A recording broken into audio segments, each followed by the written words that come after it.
this is David Mattingly, and I've done probably 2,000 book covers at this point.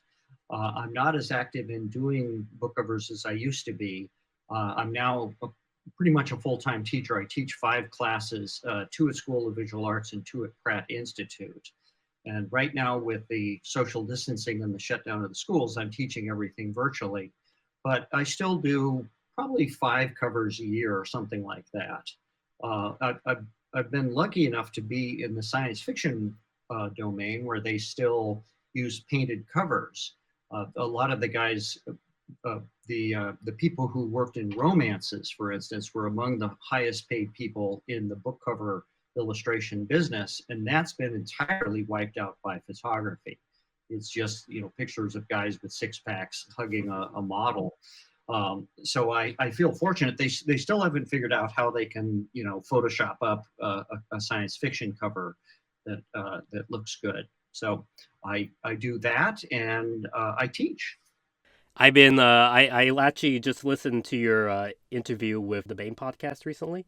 Oh, yes. Hearing you talk about your process working on the Honor Harrington covers, and just going through your website and resume, you have a very impressive list of many science fiction fantasy covers, because I have friends who are also in that field where they are doing the more traditional style painting, whether it's digital or still traditional, and they work on a lot of science fiction and fantasy covers, and I see you do both genres as well. Do you have a preference for which genre you like leaning towards, or do you just kind of take what you get and enjoy them all?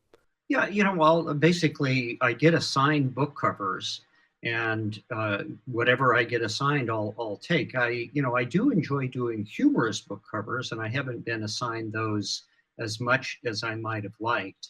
For instance, I really love the cover I did for the original edition of Jonathan Carroll's Land of Laughs.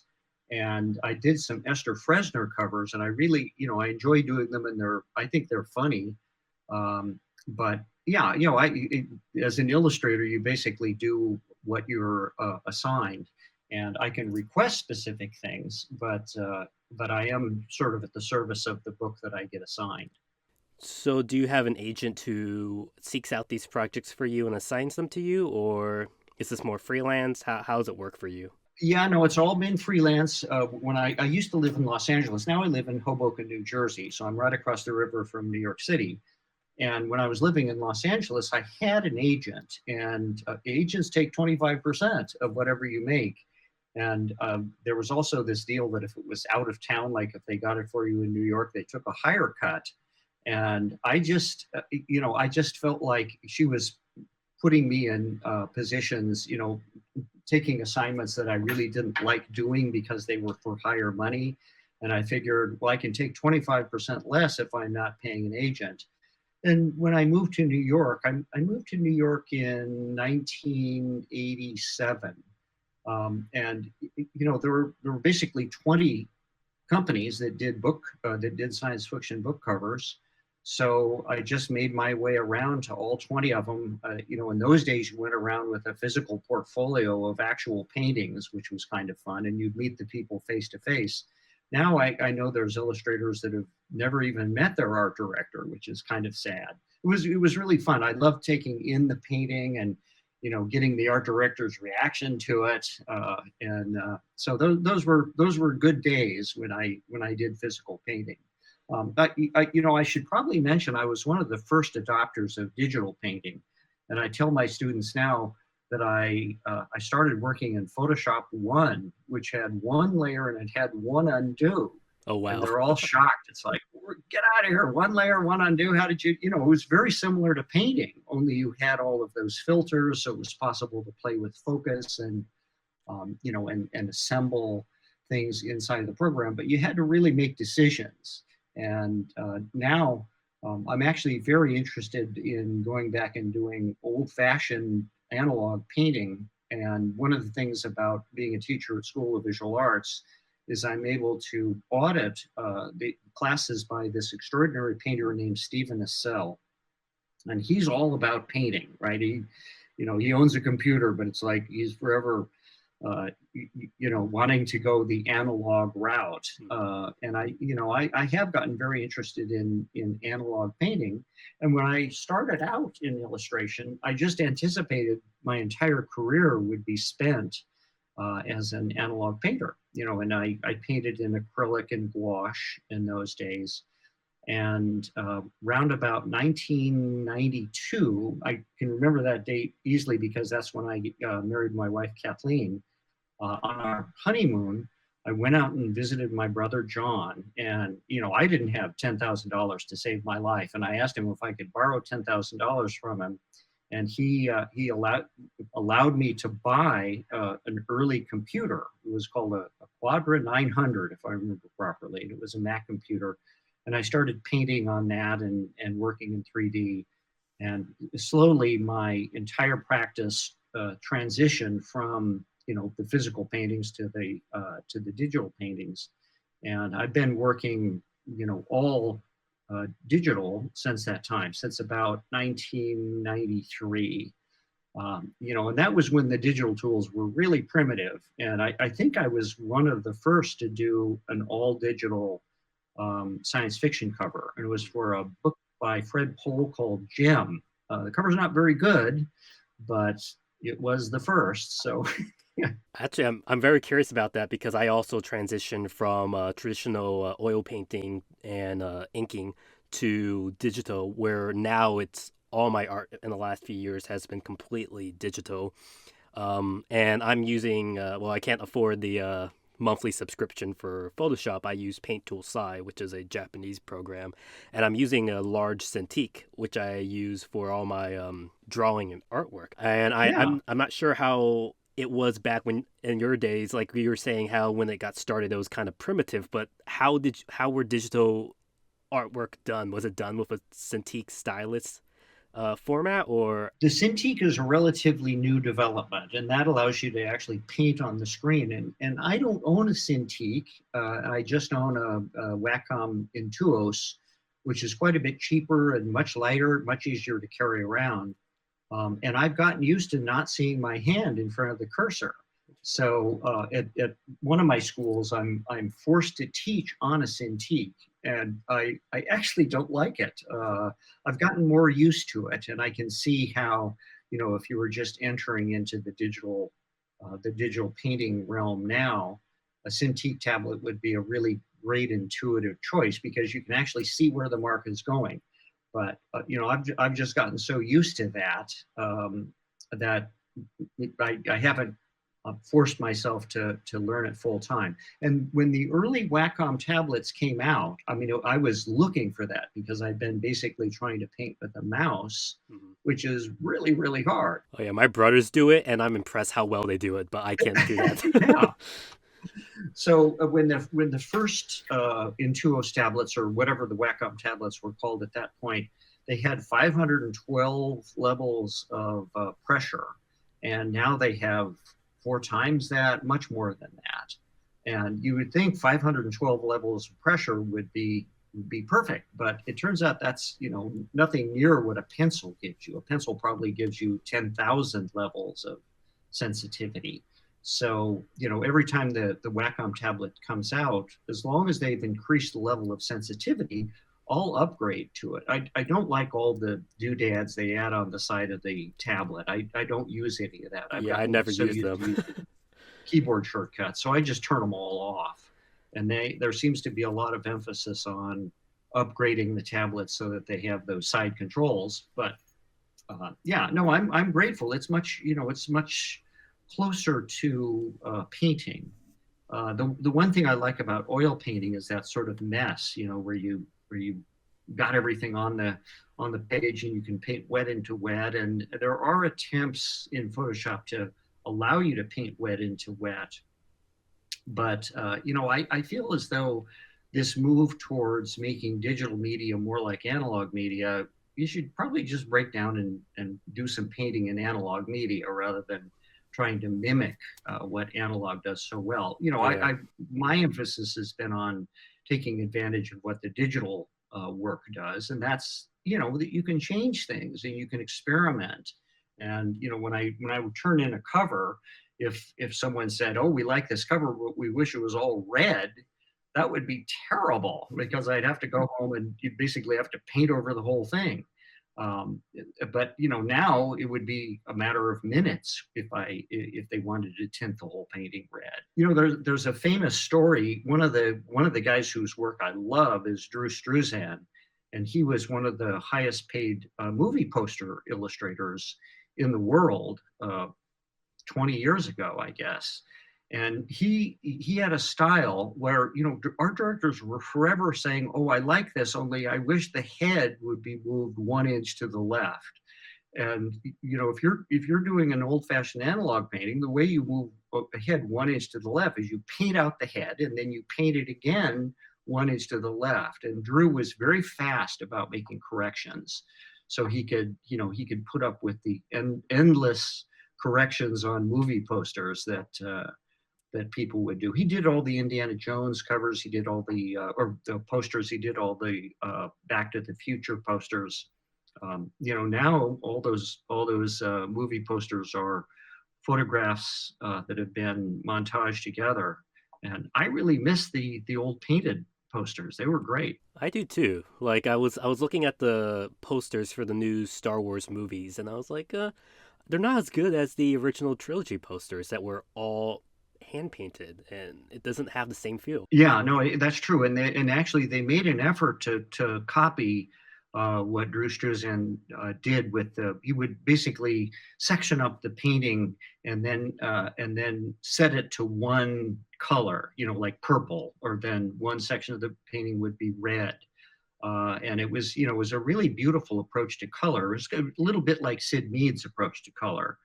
And they were trying to make him look sort of like Drew's work, and I thought, gee, he's still alive. Why didn't you just go back and hire him to do the posters for you? But So one thing I've noticed now that I've gotten more accustomed to doing digital, and I actually started with a Wacom. I think it was a Wacom Bamboo tablet. I think $99. Lasted me about mhm. 6 years. Really simple to use. Now I've moved on to a Cintiq. But one thing I noticed is when I go back to traditional drawing, I will unintentionally, if I make a mistake, instead of erasing, I'll unintentionally try to do a backspace or a undo, and I it do. will Yes, do the I exact think same I think motion. I do whenever I make a mistake.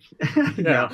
it's like, oh, I forgot you can't do that in analog art. But yeah, it's funny Yeah, that no, it is one of the big advantages. It allows you to be more daring, because you can make mistakes, and 50 steps into a mistake, you can say, "Gee, I wish I hadn't gone there," and you can totally back up on the painting. And with the painting, if you put a mark down, you either had to paint it out or figure out some way to get rid of it. So it made you plan ahead a little bit more. It probably made me a more conservative artist than I'm able to be as a digital artist. it makes me really wonder, like, because I know a lot of comic artists have also transitioned to doing digital, but when you go to the comic conventions and look at a lot of the old like art boards where they would draw these pages and panels, and you would see like all the whiteout areas, all the cutout areas, like they had to go in and do a lot of surgery if one little thing was off, and that's something that seems to be missing when you go to digital, where it's easier just to fix and resize stuff. Yeah, when I was a kid, I really loved comics, and I thought I was going to become a comic artist. And this is probably goes in the convention section, but my parents allowed me to go to the New York Comic Convention in 1968 when I was 12 alone. Which I think today you might well be arrested if you sent, a 12-year-old alone to New York City. And this was when New York was pretty grimy. But I got an opportunity to meet some of my heroes, and the guys I really admire. A lot of them have passed away. John Buscema, I love his work. He just I look at the stuff he inked himself, and I just it's so pure and so exquisite. And then Jack Kirby, and he's long passed away. And the one guy whose work I really loved, who's still alive, is Jim Steranko. And I've told Jim myself that he was the reason I became an artist. I just loved his work so much, and I wanted my work to be something like what he did.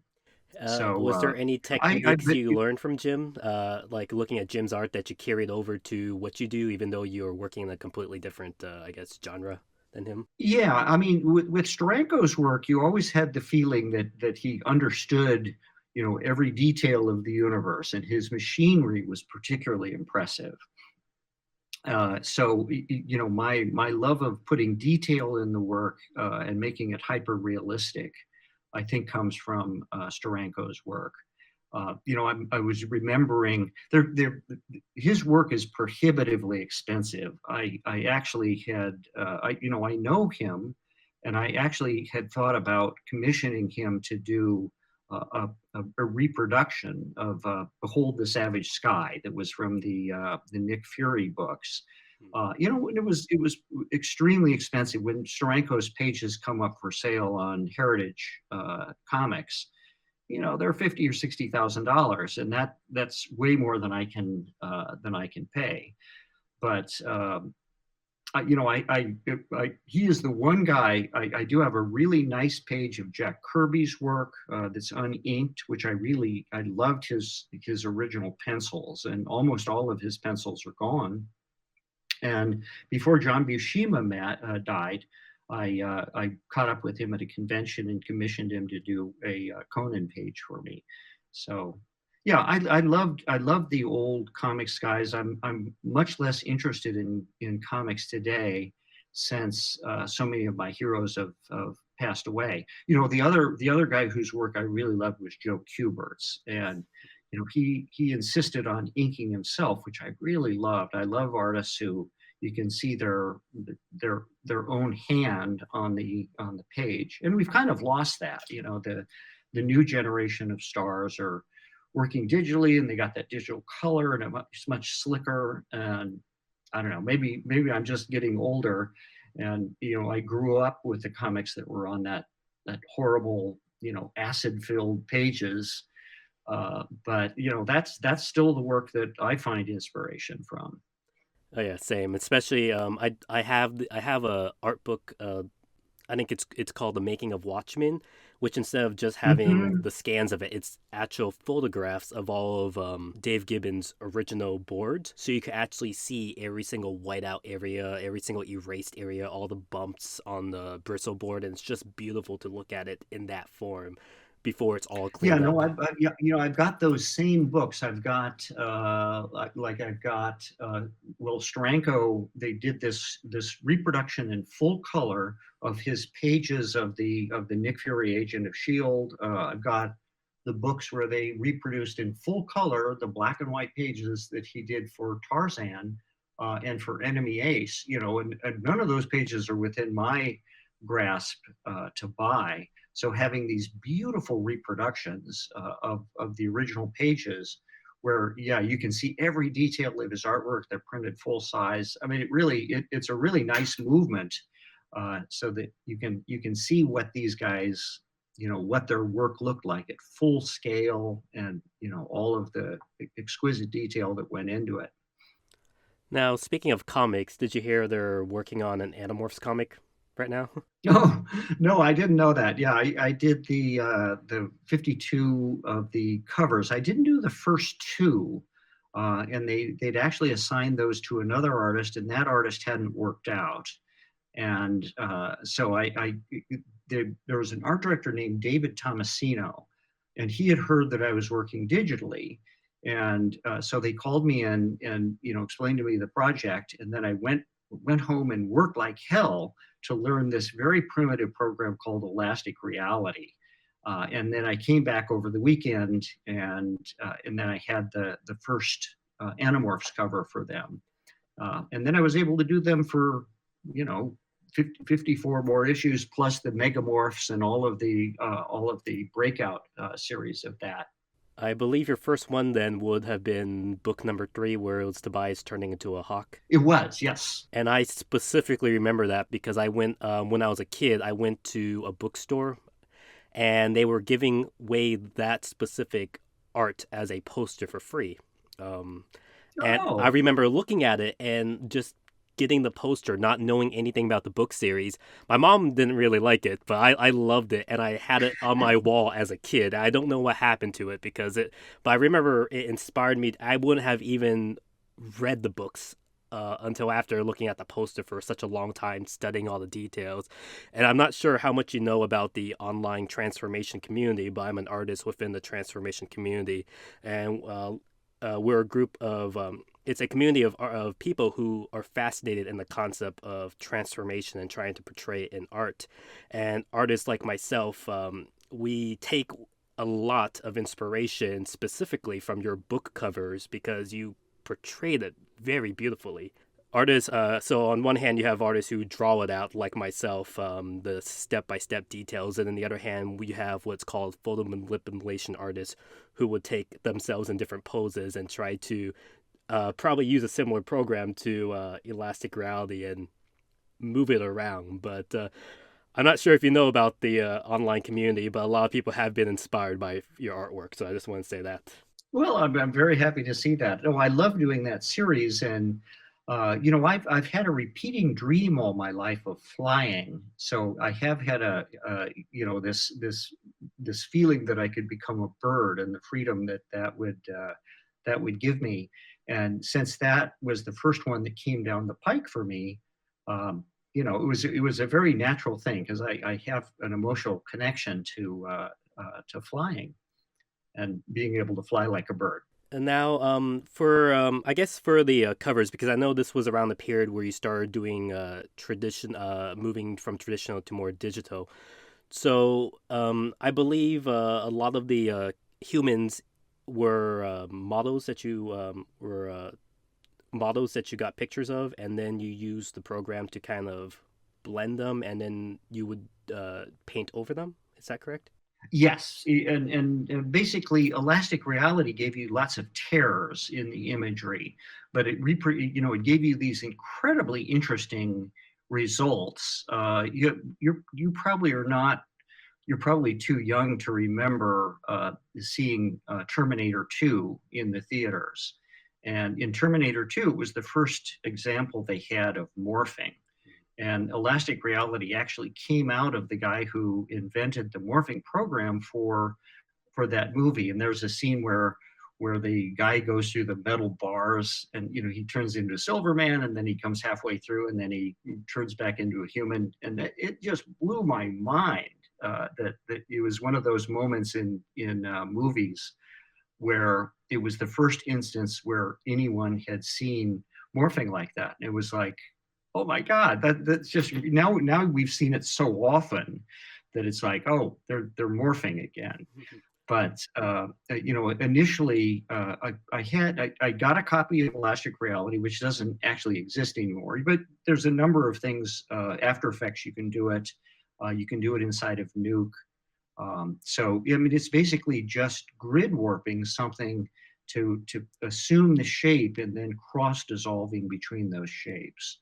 So what I would do is I'd paint up my animal. I'd have my human. I'd then do a halfway morph between them, and then I'd paint over that halfway morph to get it to look, get rid of all the tears and all of that. And then I'd morph between that painted version and the animal, and then the painted version and the human.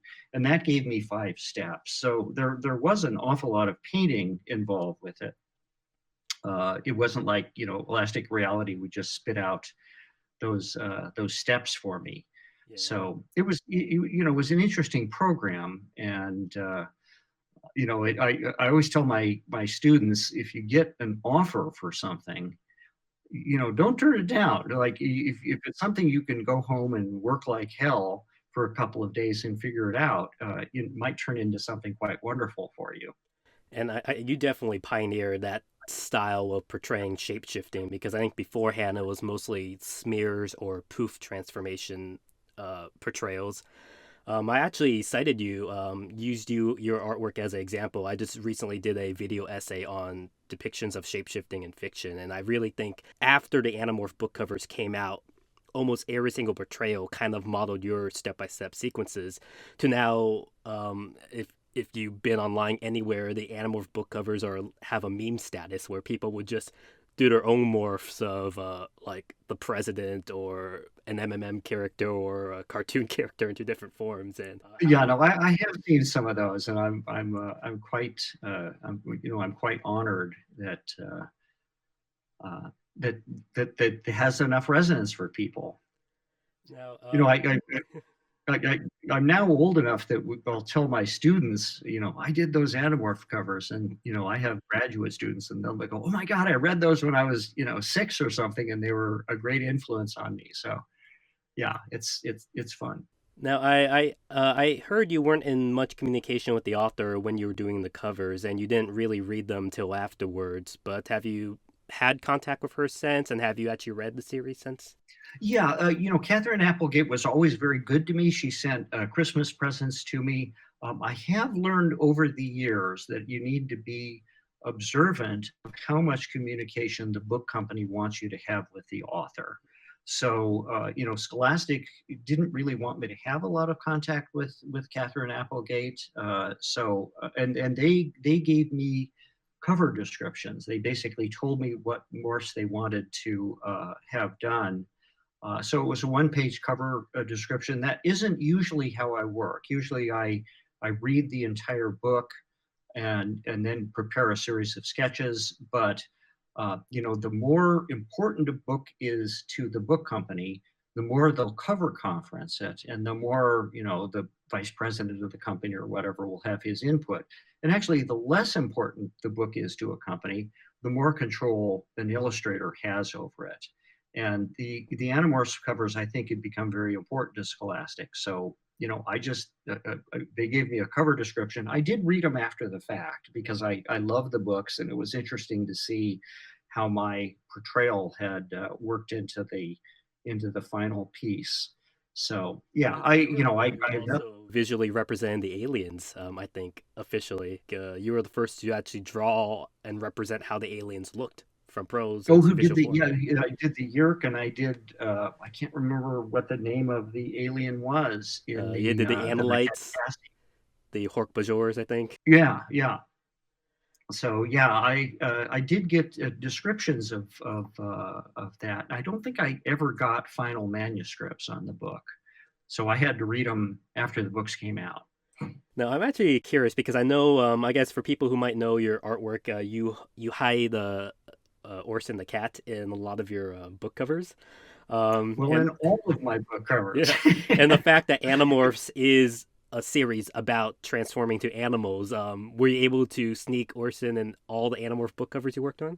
I was, and there was a point where I turned in one that I think it was too obvious and the art director said, "We'd have a request from the people at Scholastic not for you to not put Orson on your covers." And I'd been doing that ever since she died. So I did sneak her on every single one of the covers, but in a lot of the covers, you'd have to look at the red, green, and blue channels Hmm. to see her, because it I don't know if you've noticed, but if you drop something only into one channel of an image, it's almost not recognizable. So in the other covers, the covers I've done for Bane books, they've never had a problem with me putting Orson on the covers. So she'll actually be fairly recognizable in a lot of my Bane covers. But as it went on in Scholastic, I had to hide her more efficiently so that the art director couldn't discover her. That's fascinating. I'm okay. I'm also curious about the process of, I guess, hiring, finding the right models for your books because I've only ever been able to book one model for an oil painting I've done, and it was such hectic work. What's the process like for you when you have to do a cover for a book, envision the model, find the right people, and pick them out? Well, back in the day, in the 80s, things were much more flush, and we actually had photographers. I worked for many years with a photographer named Addie Passon, and Addie had all these model books, and I'd go in and, I'd look at the models, and, I've had a very few covers where I needed nude models. Actually, I have a mouse pad, and I can't remember what the name of the book is. But obviously, if you wanted the model to be nude, you had to tell them ahead of time that was going to happen.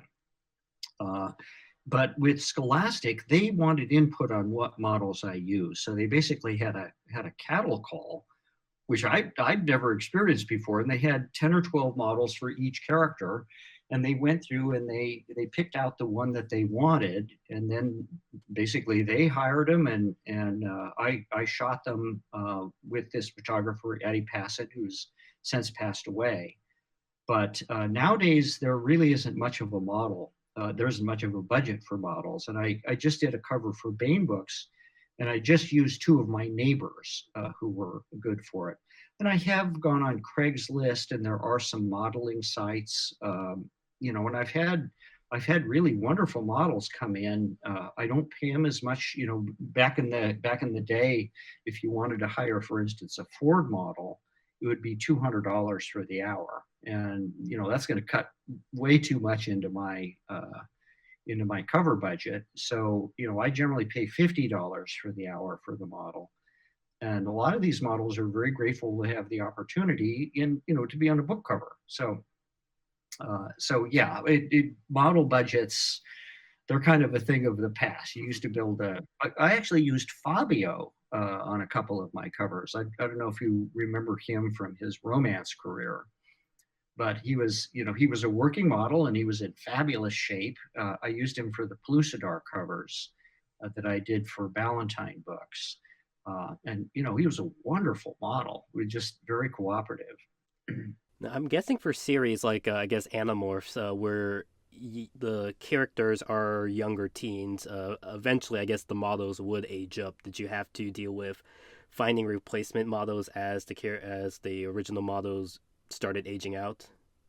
I did, and I think the only person who I used all the way through was the model for Cassie, because she, for some reason, she never seemed to grow old and age out of the part. But who was the kid who morphed into the tiger? Was Jake. that Tobias? No, Tobias was the one who was trapped as the bird. Yeah, Jake was the tiger, and I love that. Jake. I still want to get that print from you. That's one of my favorites. Yeah, and with Jake, I did, that kid went through puberty, and it was like, man, he doesn't look like the same kid. So I did switch the model, but I tried to get someone who looked very similar to my original model on that. So yeah, I did face aging out as that. I mean, that series went on for 5 years. I don't know. It was a while. It made up most of my childhood, so I remember it went on for a while. Yeah, I mean, I have this issue with my students. When you're in your 18, 19, 20, you can look really, really different in just a couple of years. And students will come up to me and it'd be like, Professor Mattingly, do you remember me? And it's like, I don't. It always is so terrible when I can't remember their name. But a lot of the kids, they grow up, they look really different. When you get to be my age, you don't look that much different come 5, 10 years. But as a young person, you really do change very rapidly. I wonder how those models feel now that I guess the Animorph book covers are so popular, and then I guess they look so different now. I'm actually surprised fans haven't tried to track them down yet or anything. Yeah, I do periodically get requests for the name of the models, but because of privacy, I've never publicly done that. I mean, if they want to announce it themselves, I'm sure they could, but I can't tell you who modeled for any of the given part. Now, I guess the other thing you're known for is matte painting, and I guess probably like the same with all the other art industries, matte painting has went from a tradition of being all traditional to digital. And I believe the courses you're teaching right now is digital matte painting. Is that correct? Yes. Yeah, I teach matte painting at Pratt, the School of Visual Arts. I also teach compositing, which kind of goes along with matte painting because you're adding matte painting to an existing image.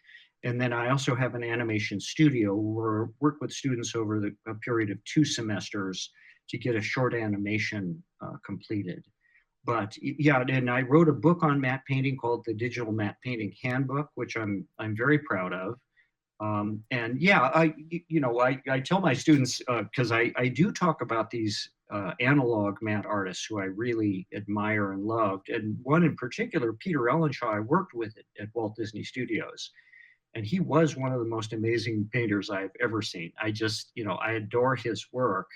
And there's another analog matte artist named Al Whitlock, who worked on a lot of Alfred Hitchcock's films, whose work I really like. And I do show my students their work, but I make them aware you are not going to have an opportunity to do paintings like these guys did. You're going to have to work digitally. It's just so much easier to combine the images digitally than it was to do them as an analog painting. And also, most of the shots had to be locked. And when you look at Game of Thrones, there's lots of matte paintings in it, but all of them will move. And if you map your painting onto a piece of geometry, then you can move the camera. You actually see a perspective shift on the painting. And that's the fact that you can do this thing called camera projection.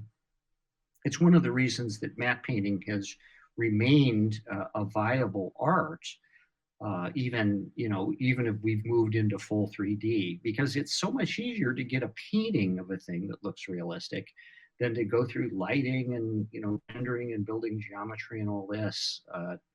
So yeah, a matte painting still remains a very viable and very good art. And there's a lot more jobs in it. When I was working at Walt Disney Studios and working traditionally on glass, there were probably 30 jobs in the whole industry as full-time matte artists. And now there's probably 3,000 as full-time matte artists. So it's a very viable art. Okay. I think maybe we could start transitioning to the convention scene stuff now. You mentioned earlier that I guess your first experience was going to a convention in New York as a kid. Can you explain a little bit about that? Yeah, my mom was a theater buff. I grew up in Colorado, in Fort Collins, Colorado, and once a year we would come out and go to the theater and the new productions. So when I expressed an interest to go to New York on my own as a 12-year-old, my parents acquiesced, which I'm still baffled by that. They let me go stay. I stayed at the Edison Hotel, which still exists on Times Square, and I made my way to Phil Seuling's New York Comic Con. And I met a lot of the guys who really influenced me, and that was where I determined that I was going to become an artist. I met Russ Heath, I met John Buscema, I met Barry Smith, all of these guys. I was a 12-year-old, so I didn't exactly hang out with them, but yeah, it was a great experience, and that was. I know it's hard to believe in this day and age where you go to a convention and you pay $50 for an artist sketch, but you could just go up to an artist and say, could you draw me a picture? And they'd say, yeah. They'd sit down, they'd draw you a picture. And I had a picture that Barry Smith drew for me for many years, and I have since lost it. But yeah, it was a much more relaxed thing. I can't imagine how many people there were, but it isn't like the mob scenes you go to today. It's a much more intimate thing. You could hang out. I remember hanging out with Mike Kaluta and Bernie Wrightson, and I bought a sketch from Jeff Jones, for $20 or something. So yeah, it was a much more relaxed time, and that was where my interest in becoming a comic artist developed. It's interesting you mentioned, I guess, the more relaxed atmosphere because while I wasn't young enough to actually attend some of those earlier events, interviewing a lot of people for my convention history book and going to smaller science fiction conventions that try to keep that relaxed atmosphere, you could see there is a very big night and day difference between, all the guest artists and guests of honor are hanging out with the attendees at this bar and just casually talking, compared to the more corporate conventions where you're in line, like you say, pay $50 for a autograph, then they shove you and put the next person in line, and it's more mechanical, more corporate, more like you said, kind of a mob scene. Very different. It is, yeah. I have I've been very selective, especially since I've been teaching, because I don't like to miss classes. So I've been very selective as to what conventions I go to. But I have had an opportunity to go to some smaller conventions, and I kind of like those. If you go to like the New York Comic Con or the San Diego Con, there's there's 50,000 people that go to them. I mean, it's just such an impersonal thing, and I kind of like the smaller conventions where you can get an opportunity to meet writers. And now if I'm artist guest, I get to have dinner with David Weber. I get to have dinner with William Gibson. And that's really memorable. That's really meaningful to me. So, and the other thing I should tell you is I met my wife because of science fiction. Her name is Kathleen Cogswell, and her dad was Theodore Cogswell. And he's a largely forgotten science fiction writer, but he has a couple of stories that have been widely anthologized. One called Wall Around the World, another called The Spectre General. And he was good friends with Arthur C. Clarke and with Ray Bradbury and Isaac Asimov. And when he died, Kathy and her sister and the longtime editor of Superman, Julie Schwartz, were at a table. And I met Kathy at that table and, later asked her out on a date. And then, we've now been married for 27 years. And that, we often marvel, that was the only place we would have ever crossed over. She doesn't have a lot of interest in science fiction. I was actually going through a divorce at the time that I met her. And my publisher, Jim Bain, called me up and he said, we bought a table at the Nebula Awards and one of the writers had dropped out. Would you like to come? And it was like a free dinner, I'm sitting alone in my house, and it was fabulous. So I went, and that's the only Nebula Awards I've ever been to. Oh, wow. So, Surprised. so Tid was very active in the early days of science fiction, and knew John W. Campbell and some of these seminal figures. I never got to meet her father, obviously, because the Nebula Awards was a memorial service for him. But I've often thought, gee, what a wonderful source of information about early science fiction he would have been. So around, I guess, what period were you most actively going to a lot of these conventions? And I'm guessing it's specifically science fiction cons, right, for you? Yes, yeah, no, I was very active in the 80s.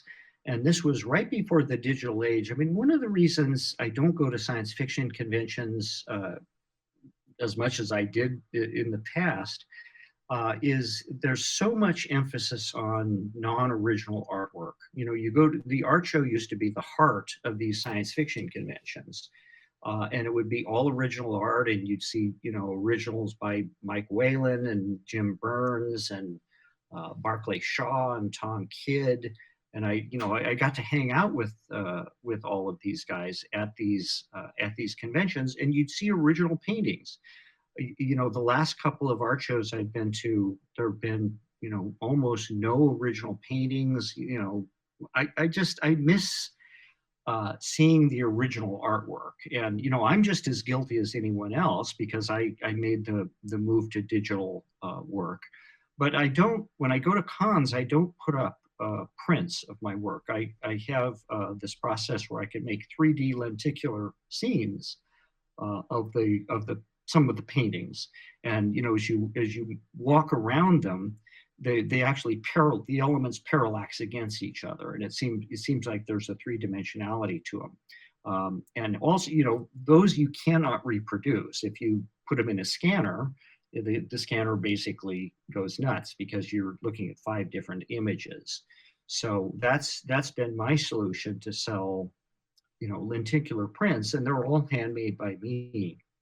I have But I do noticed a miss. lot of artists doing that too, specifically in the transformation community, where lenticular prints are a great way to show transformation from one form to another. Oh yeah, yeah. No, I'd love to see some of those. Because I bet your Animorph But yeah, covers will look really good in that style. they would. Yeah, no, if I could get it so that you saw each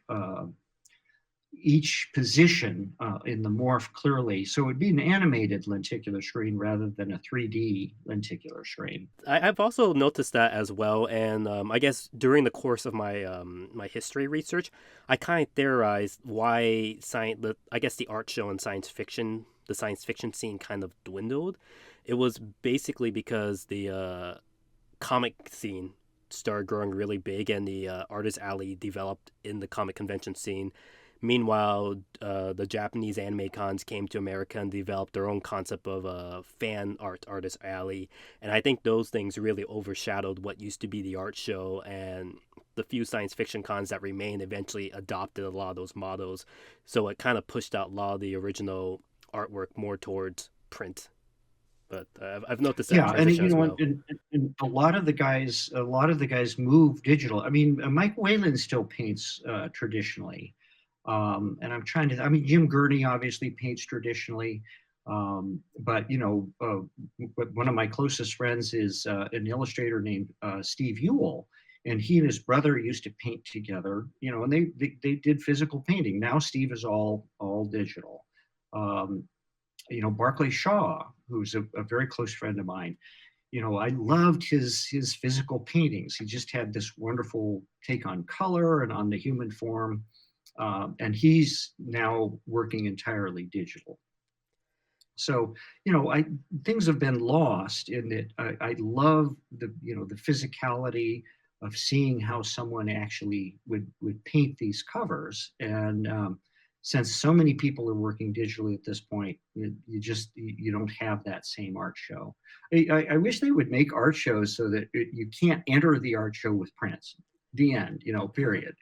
Just it's all original art. I mean, I guess that would decimate the art show, I think there are but some with sections dedicated to that because I was at Worldcon when Worldcon was held in San Jose about 2 years ago. I remember there was a big section where it was all traditional painted covers.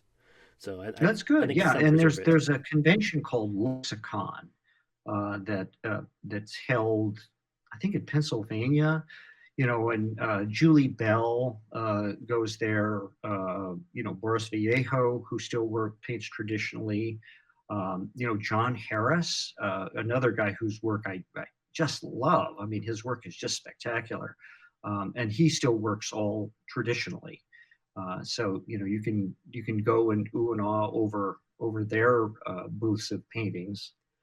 So yeah, you can still find original art if you seek it out. So I am actually very curious since you were, I think, especially the 80s were probably towards the end of the golden age of the science fiction cons. They were probably at their height at that point. I guess describe the convention scene, your experiences going to cons during that period. Well, it was much different than today. I mean, a lot of my close friends would be there. Barclay Shaw, Tom Kidd, and we would all hang out together. And the art show tended to be so strong. You also would have access to the editors that would be giving you assignments. So yeah, it was a smaller feel. I don't know what the numbers were at those cons. They may have been quite large, but even the Worldcon, you had greater access to the people that you really wanted to meet. So yeah, I agree. I think that the cons they've become much more of a big deal, like a corporate show, rather than the emphasis on the writers and the artists, which were my primary area of interest. Did you, I guess, did you notice a difference between how the science fiction conventions and the comic conventions were during that period? Yeah, comic conventions. It was obviously a different set of artists. The kids were going. If you were going to a science fiction convention, it was to meet the cover artists. If you're going to a comic art convention, it was to meet the artists who worked in pen and ink at that time. So it certainly split it down the middle. My roommate in college was a guy named Paul Chadwick, and Paul drew he still draws a comic strip called Concrete. And so Paul, he did do some book covers, so there was a little bit of a crossover in that area between science fiction book covers and comic art. I should also mention one of the reasons I became a cover artist is there was a lot of emphasis on working quickly, and I still don't work very quickly. And you could eke by a living if you could do a page a day, but that was slow. I know Jack Kirby for years and years did 3 pages a day, and he was able to make a really good living out of that. So it was obvious to me that I was never going to get up to the speed where I could do a page a day. Half a page a day might have been my speed. And with book covers, you can spend 2 weeks on a book cover, and the pay is higher per piece. So I know my answers about these conventions have all been art centric. No, it's again. I know as an artist myself, like most of my, actually I think 100% my art sales come from conventions now. So it's good to hear about how the art scene changed over the years. I know that people go to do gaming and to do a whole bunch of other things, and I've never been really much of a gamer. Obviously, there are artists or there are writers that I really admire, and I would certainly seek them out at sci-fi conventions. But did you go to any of the room parties? Because I know science fiction cons are famous for the room parties. Yeah, and the publishers used to have room parties. I remember Jim Bain, when he was alive, had fabulous room parties. You'd be able to meet all the writers up there, and they would plaster the walls with the covers. It was fabulous. So I guess were there any specific any interesting stories or experiences you had at any specific con that you remember or recall? Boy, I know I'm going to be a disappointment on this of great stories, but yeah, I loved that period. When one of my closest friends is Barclay Shaw, and Bark and I, we look back on that time, and it's like, man, I'm so glad I was in the cover art business at that time. You had so much freedom, and people were so interested in the artwork and in the books, and that's kind of gone. It's first of all, the publishing business is sort of collapsed, and well, there used to be 20 different publishers. There's now 5 publishers, and they've all bought each other up.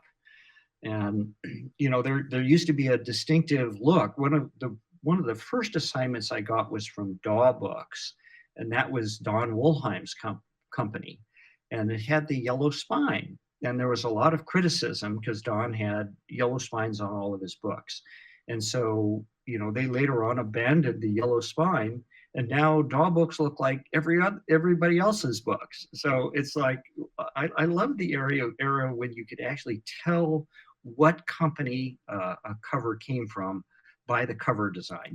Judy Lynn Del Rey at Del Rey Books had a very distinctive look to her covers, and you could pretty much look at it without reading the corporate logo and know that was a Del Rey book. Now it seems like all the books look the same.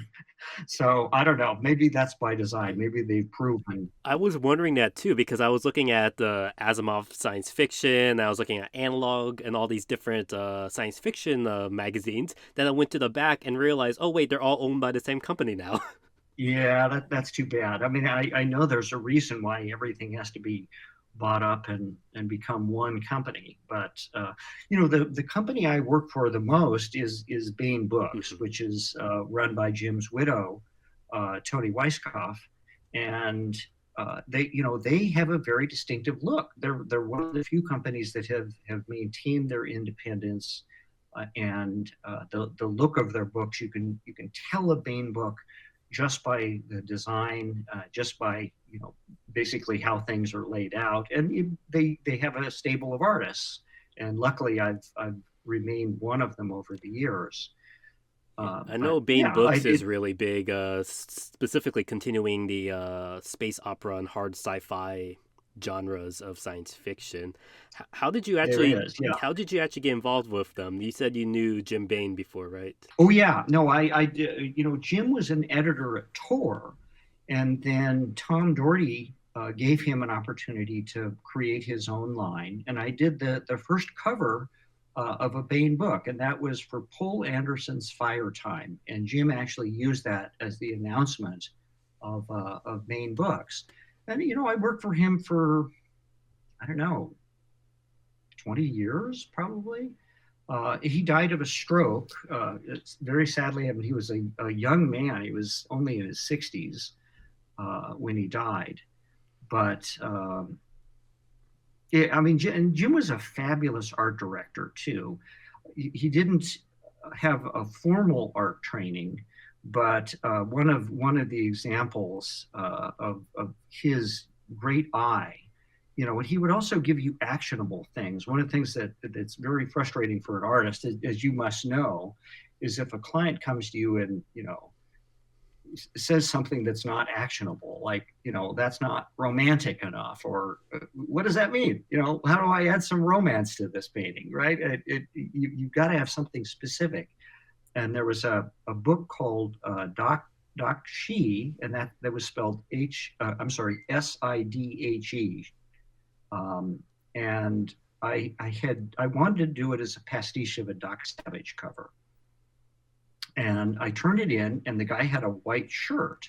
And Jim said, I like this cover, but I wish the guy had a red shirt.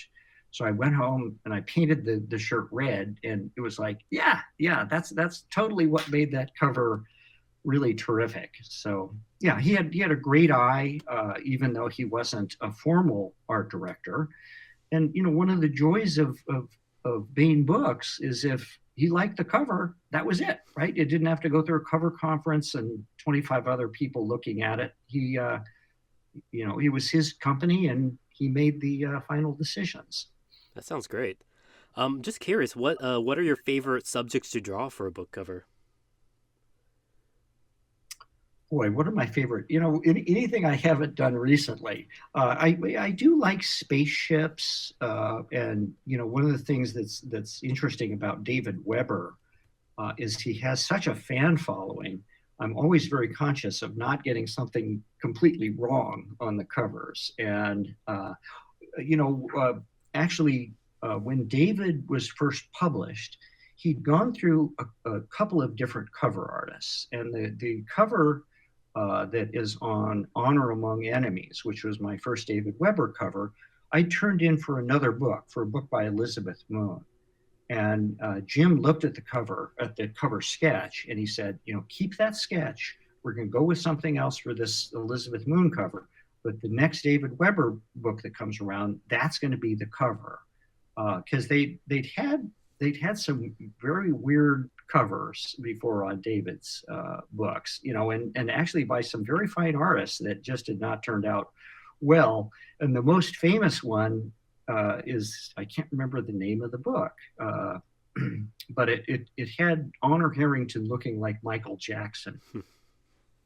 So, Jim was aware that they wanted to go in a different direction for Honor.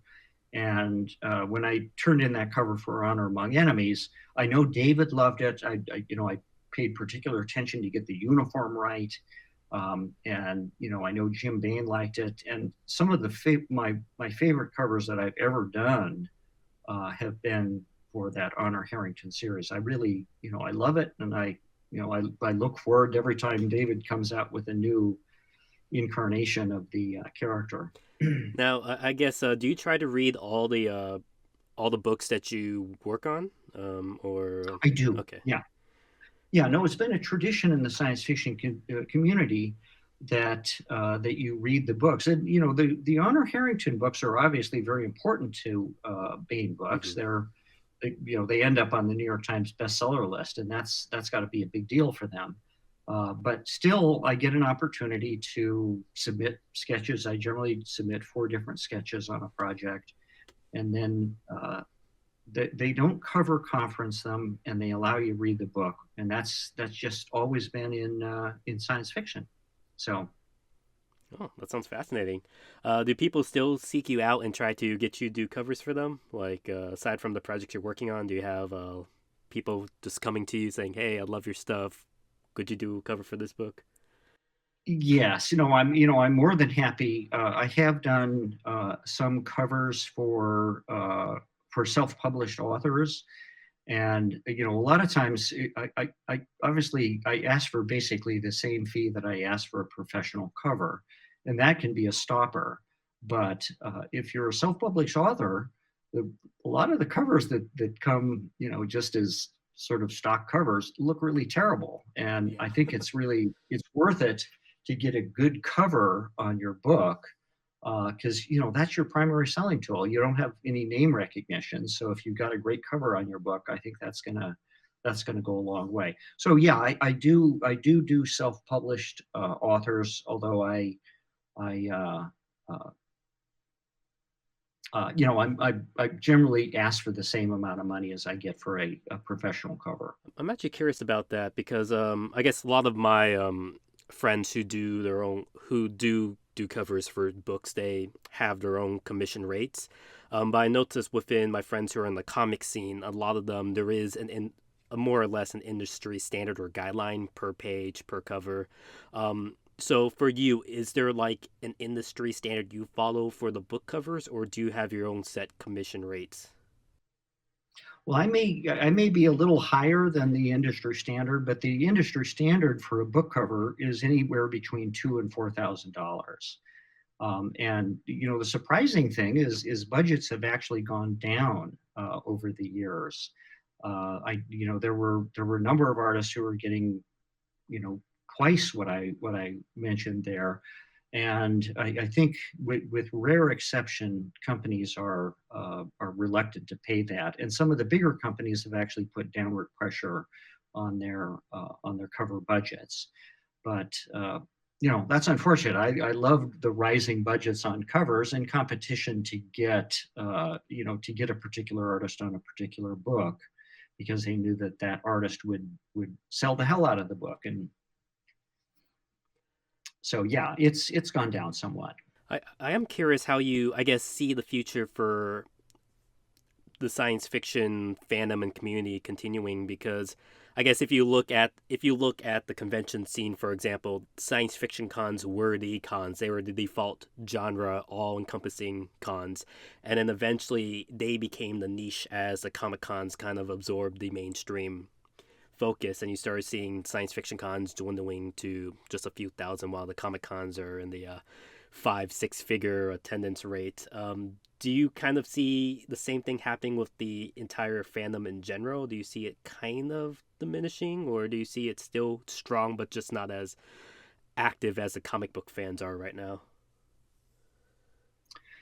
I think that the whole industry is going to go towards media more. Like the success of the Marvel movies, I think that's a big driver for the comic scene. And Marvel has obviously been very clever in choosing their directors, choosing what properties to exploit. And in the 80s, they actually tried to make a Fantastic Four movie. I think Roger Corman made it, Yes, I heard about and you that. just you just technically couldn't do the stuff that you can now. I mean, you have the guy stretch, and you the Iron Man. I mean, how do you have Iron Man fly if you can't do a 3D model of him? I mean, you could do a model and try and fly him through, but it was just technically very difficult to do any of the fantastic scenes that you can do now. So I think as kids see that stuff, they're going to be much more driven towards the conventions that cover the modern media. When I read the comics, like when I saw Spider-Man fighting, you know, Mephisto or whoever, The only way you could do that was in comics, and you had to sort of fill in the action with your mind. And I think that may be a thing of the past now that you can actually do that in movies. But they do have to find properties that can be turned into movies and television series.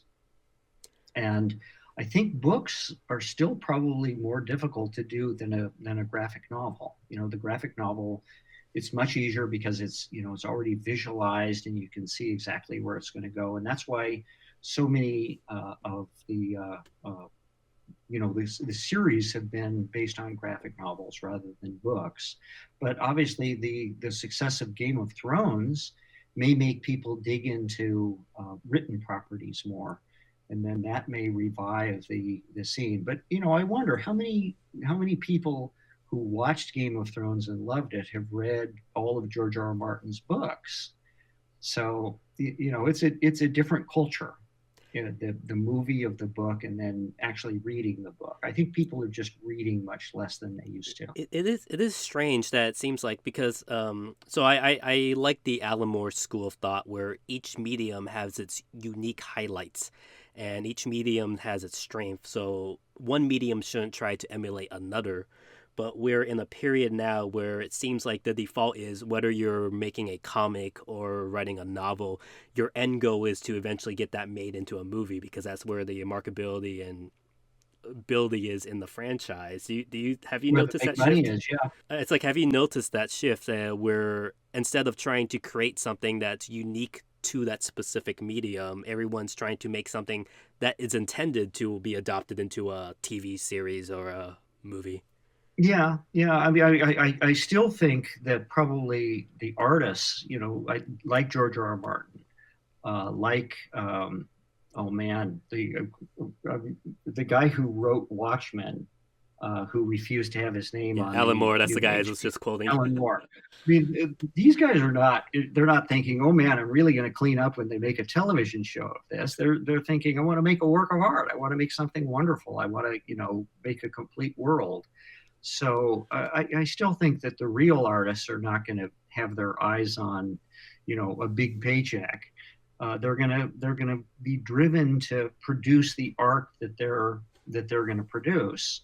But yeah, I think that a lot of lesser artists are going to be thinking, man, if I make this graphic novel, maybe it'll be made into a television series, and then I'll really be able to clean up. But Okay.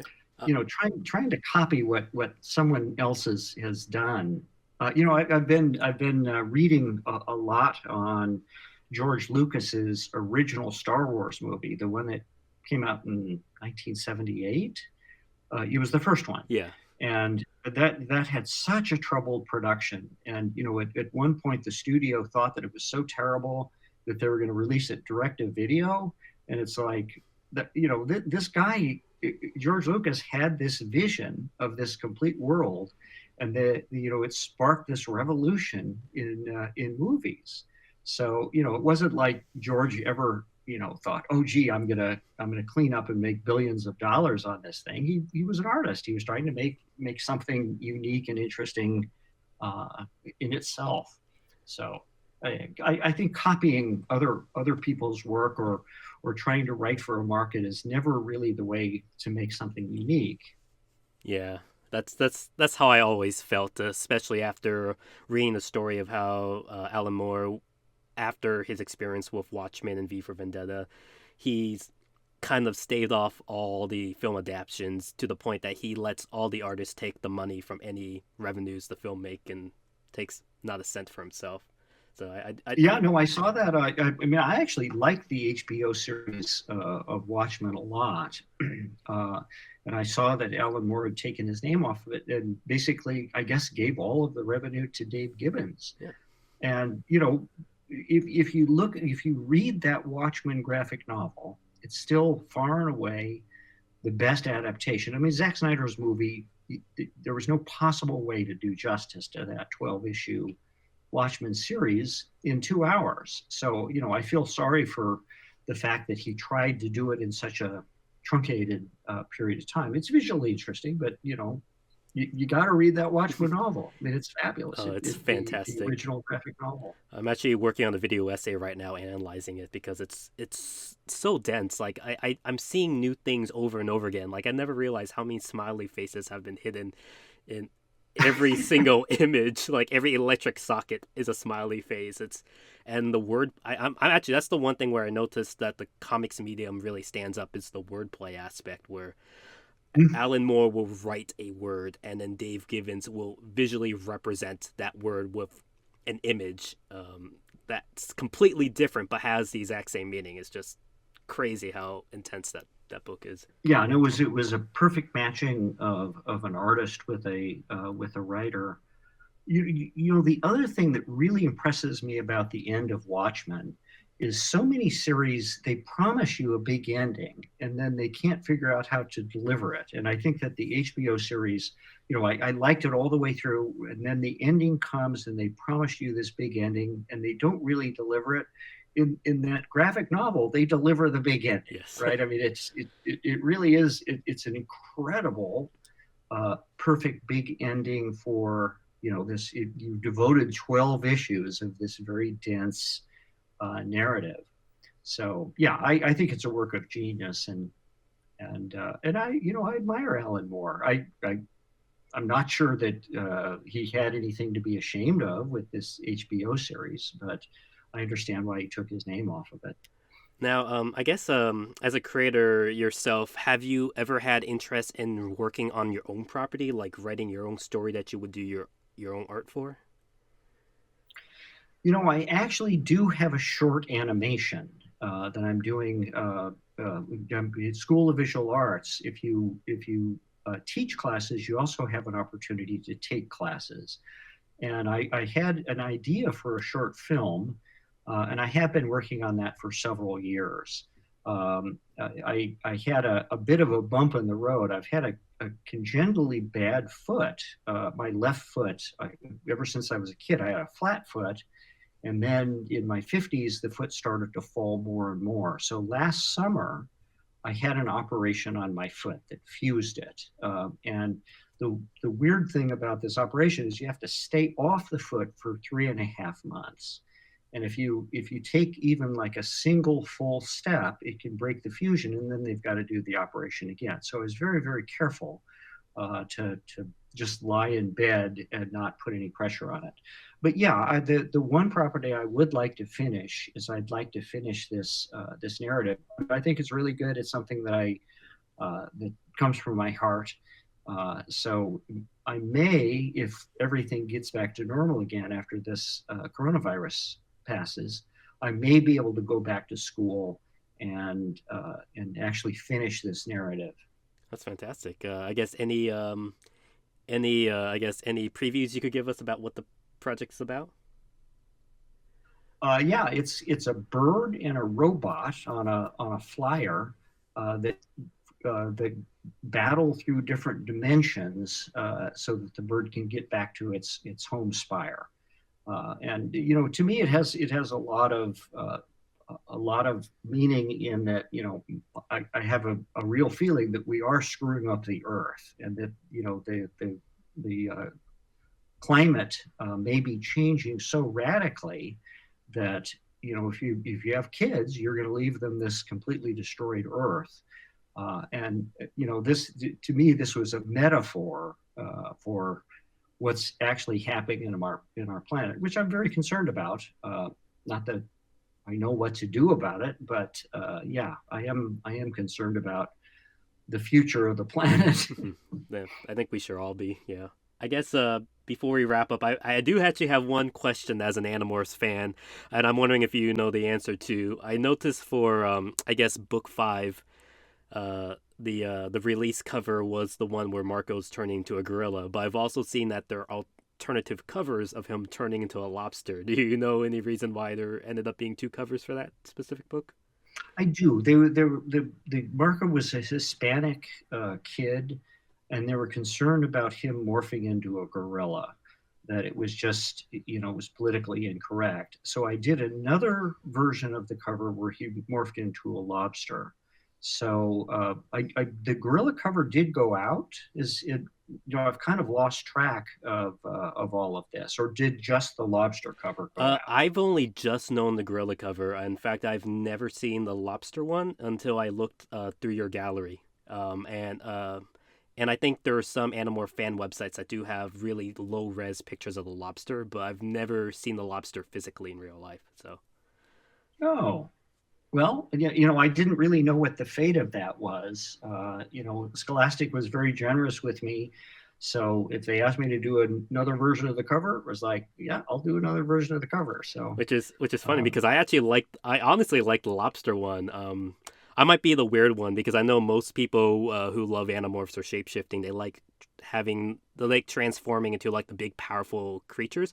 I've always been fascinated with turning into like the smaller creatures like invertebrate because it's just a completely different morphology. So I don't know why the that's lobster right. one always Yeah. appealed to me. Yeah, it was one of the challenges on doing that cover is if the kids were morphing into a much smaller creature like a mouse or a starfish, you know, it was like I always had to enlarge the thing that they were being transformed into. Otherwise, they'd be transforming into this little tiny thing. So yeah, you know, some of the transformations, like I think Rachel transformed into a starfish in one of them, and that was some kind of fascinating morphology to get her into that. And in another one, I think it was again Rachel uh, morphed into a white mouse. Mhm.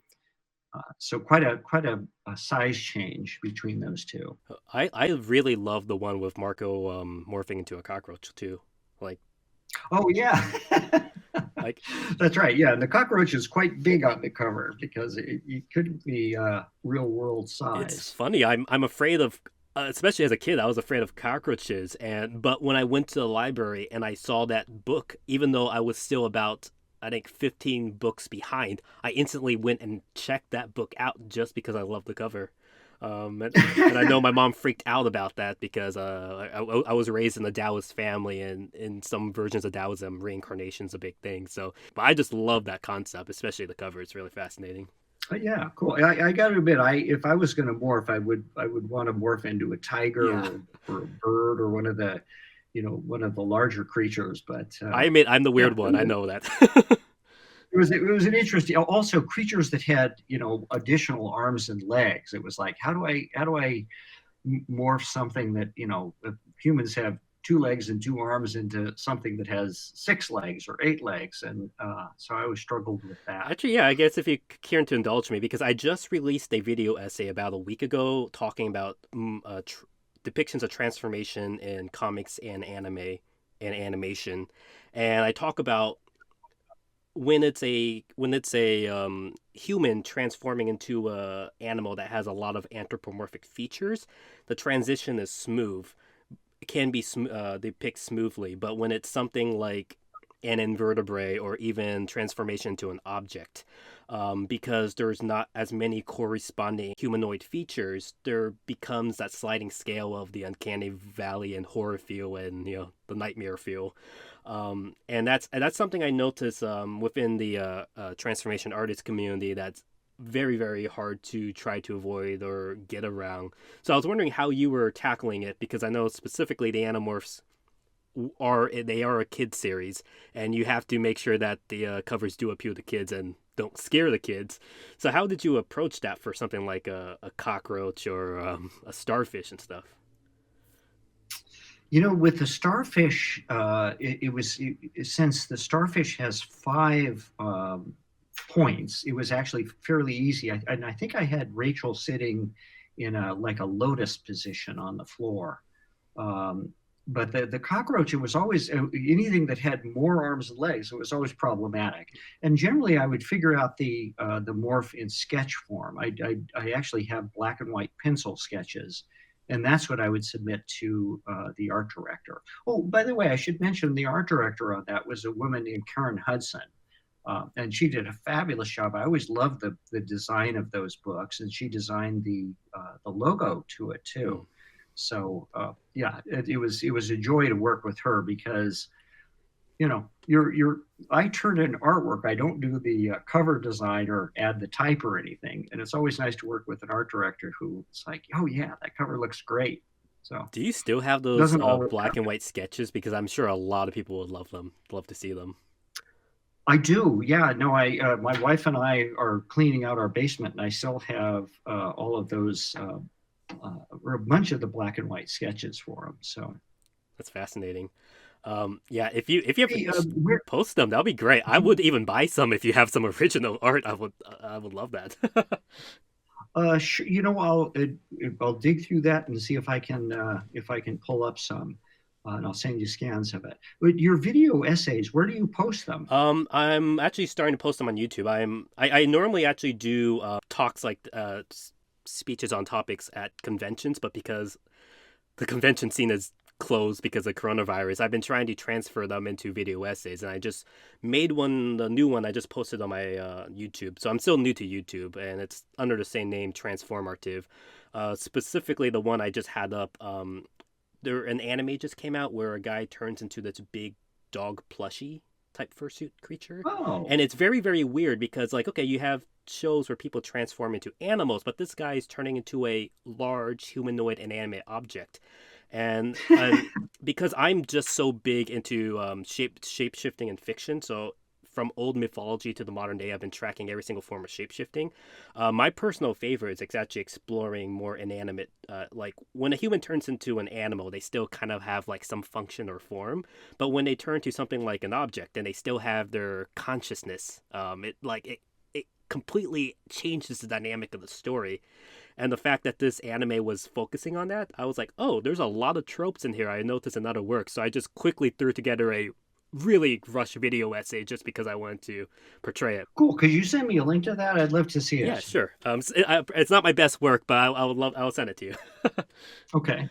All right. Thank you very much for joining me today. I guess for our listeners out there, where can they find you? Oh, at davidmattingly.com.